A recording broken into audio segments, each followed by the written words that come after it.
What is going on, everybody? I just wanted to take a minute to sort of give a shout out to the service industry and maybe a little pep talk here. And I'm going to take you back to August of 2001. We had just opened up Crazy 8 out in Byram, invested all of our savings, me and my family. We opened up on August 10th, 2001. The next night, a girl I'd grown up with, even was engaged at one point, got killed in a car wreck. Mentally, man, that set me back. I stayed messed up for about 3 weeks or so, still trying to, and we were just getting a business started.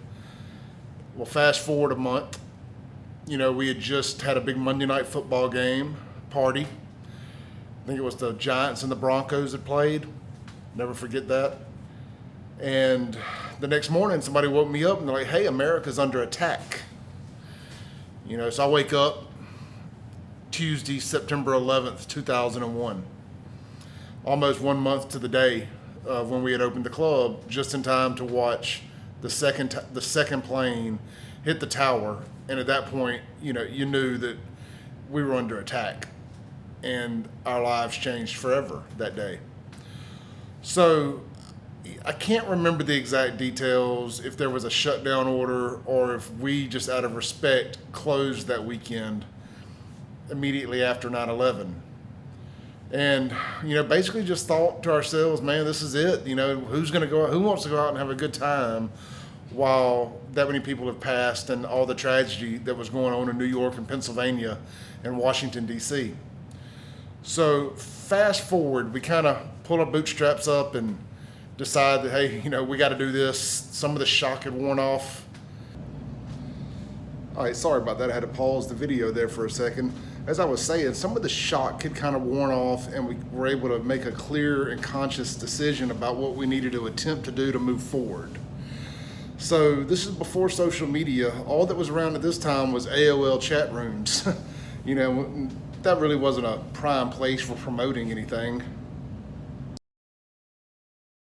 So we did the old-fashioned thing. I got on Microsoft Word. I printed up some okey-doke flyers that just said college night, 25-cent pictures, and dance hell. I don't even remember who the DJ was. It may have been me that night. It may have been Chris Vitt, actually, I think. I think it was Chris Vitt. So I go to Office Depot. We get about 5,000 of them printed up, 4 on a page, cut them up on the paper cutter. I'm talking about old-fashioned. We got out, we wallpapered the city. If there was a parking lot, a college, a window, a person, anywhere people were that week, that Sunday or Saturday through about that Thursday, even up to that afternoon of that Thursday night, man, we were out wallpapering the city. Well, we didn't know what was going to happen. We were getting our butts beat in the club boards by the horseshoe at that time, as far as the college night stuff goes. So we'd probably been doing 150, 175 people or so, less than 200 every Thursday. We had almost 1,000 kids show up and party that Thursday night following 9/11. And it just, that kicked a bunch of doors open for us, and we were able to parlay that into years of success down there. And then we moved up to Capitol Street and opened up 105. And I tell y'all this story not to gloat about us being successful in Byram at Crazy 8, but to tell y'all that in the face of adversity, you just never know. You never know what people are thinking, what they're doing. But I can tell you this: people want to get out. It's human nature. We want to socialize. I'm not comparing 9/11 to the Corona stuff, because I know it's a completely different set of circumstances. Businesses have been shut down it's going to be almost 2 months at the earliest before some bars and nightclubs are able to reopen, and some won't reopen. The business model and the budgets aren't going to allow it. And God bless those folks. I hope they find something good to do. But the ones that are able to stick around and reopen, the people are going to come back, and they're going to come back more and stronger than ever. And I just wanted to tell y'all, maybe my story can give you a little bit of hope. Kind of remind you that, we've been through bad things in America before, and the service industry bounced back. People look to it. You're going to be a part of people's recovery. You're not going to just be something that they do. You're going to be part of what they do. And they're going to be appreciative of it.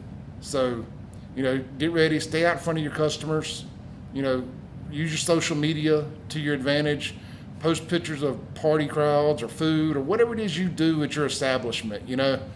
Stay in front of the folks, let them know how thankful you are for them, and I promise they're going to pay that back by coming back and spending money with you and being loyal with you. And like the president says, there's going to be a lot of pent-up shopping and entertainment frustrations to be let out. So I look forward to getting out with you guys and going and hanging out and having a drink and food and a steak and whatever else. You have a blessed one, and thank y'all for following Save Jackson.